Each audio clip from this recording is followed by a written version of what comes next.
అట్లా కొంతమంది వ్యవహారం అలా ఉంటుంది. అంతేనా? మారు మనసు అంటే విసర్జించాలి. బూతులు తిట్టే నోరా, బజారెక్కి కూసే నోరా పాత జీవితంలో అది. ఇప్పుడు చచ్చిపోతున్నావు నువ్వు. క్రీస్తు యేసునందు నూతన సృష్టి. ఆ నోరు మార్పు కనపడాలి. ఒకప్పుడు శాపనార్థాలు పలికి శాపాలు పెట్టి దూషించే ఆ నోరు ఇక దీవెన వచనం పలకాలి, శుభవచనం పలకాలి, ఆశీర్వచనం పలకాలి, దీవెన వచనం పలకాలి, ప్రేమ వాక్కు పలకాలి.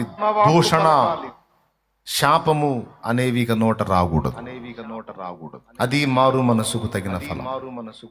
ఒకప్పుడు త్రాగుబోతుగా, సిగరెట్లు తాగేవాడిగా, బీడీలు తాగేవాడిగా, గంజాయి తాగేవాడిగా, డ్రగ్స్ తీసుకునే దానిగా ఒకవేళ నువ్వు ఉంటే ఇక ఆ విషయం అది నిన్ను చెరుపుతుంది గనుక దేవుడు నీకు ఇచ్చిన ఆరోగ్యమైన శరీరము అలాగే ఆశీర్వాదకరమైన జీవితము రెండింటిని అవి నాశనం చేస్తాయి గనుక దేవుడు వాటిని విసర్జించమన్నాడు. ఎందుకంటే నీకు ఇచ్చిన శరీరం ఆరోగ్యంగా ఉండాలి, నీ జీవితం బాగుండాలి. అప్పుడే నువ్వు 10 మందికి దీవెనగా మారగలవు.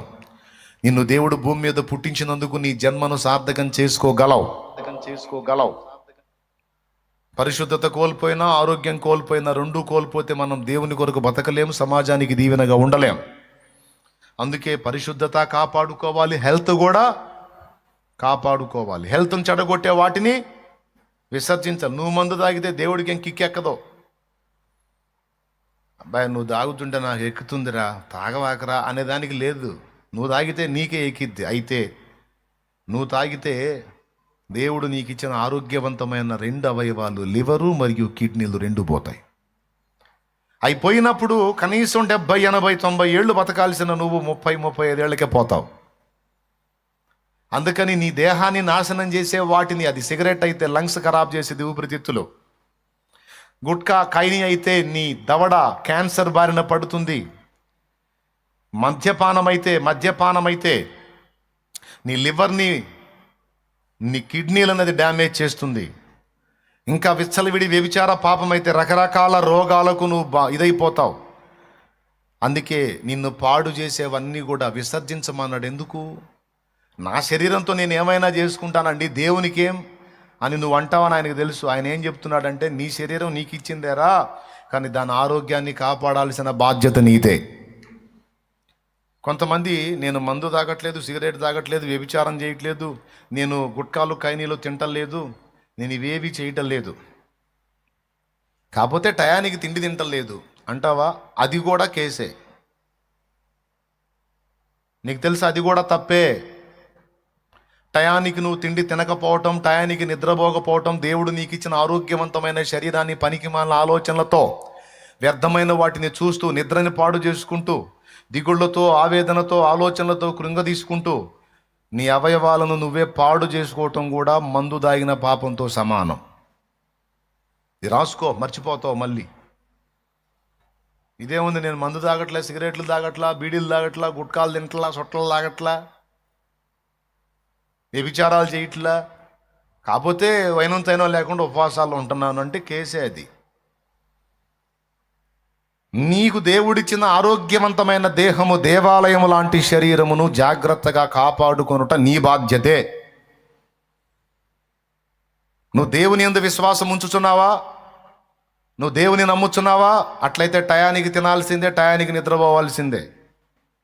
నువ్వు తిండి మానుకొని ఆలోచించినా అవిశ్వాసి కిందికి వస్తావు, నిద్ర మానుకొని ఆలోచించినా అవిశ్వాసి కిందికి వస్తావు.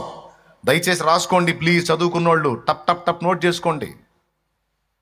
విశ్వాసి కింద రావు నువ్వు. ఏందమ్మా నిద్రపోకుండా ఆలోచిస్తున్నావు అంటే చాలా దిగులుగా ఉందన్నా, అట్లయితే నువ్వు ఇక విశ్వాసం లేదమ్మా. విశ్వాసం ఉంటే దిగులెందుకు? నా దేవుడు ఉన్నాడు, ఈరోజు సమస్య వస్తే రేపటికి ఆయనే చక్కబెడతాడు. ఆ విశ్వాసం నాకుందని టయానికి తింటావు, టయానికి నిద్రపోతావు, సంతోషంగా ఉంటావు. ఎందుకు ఇవి అంటే నువ్వు ఆరోగ్యంగా ఉండాలి. ఎందుకు ఆరోగ్యంగా ఉండాలి? దేవుని కోసం నువ్వు పని చేయాలి. దేవుని పిల్లలకు నువ్వు సేవ చేయాలి. దేవుడు నీకు అప్పగించిన బాధ్యతలను నువ్వు నెరవేర్చాలి. దేవుడు నీకు ఇచ్చిన బిడ్డల్ని నువ్వు రెక్కలు తీసుకొని రావాలి.